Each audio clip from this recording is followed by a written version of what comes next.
In this tutorial I will show you how to transform your text into fire. First I will select the type tool, then type fire, but you can type whatever you like. Now select the move tool and press Ctrl+T to transform the text and make it bigger. Now press enter. I will zoom in and then select the pen tool. We need the pen tool because we need to create some paths for each letter.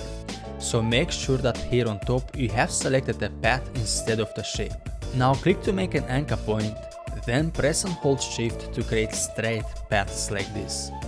Press ESC on your keyboard so that you can move in the middle of the path and create one more path for the letter F.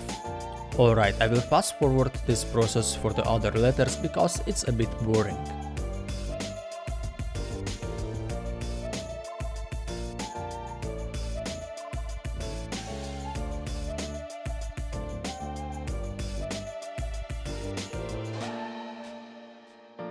I hope you have similar results. Now go over here and click on this tiny square icon with a cross in the center to create a new empty layer.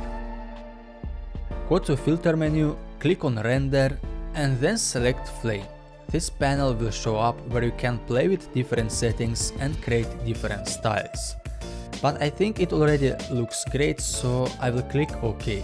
Now depending on your PC this might take a while to render. OK, press 2 times on your backspace to delete these paths, then hide the actual text layer. And voila, that's how you create fire effect for your text inside Photoshop without any external resources. Hope you liked this video, see you next time.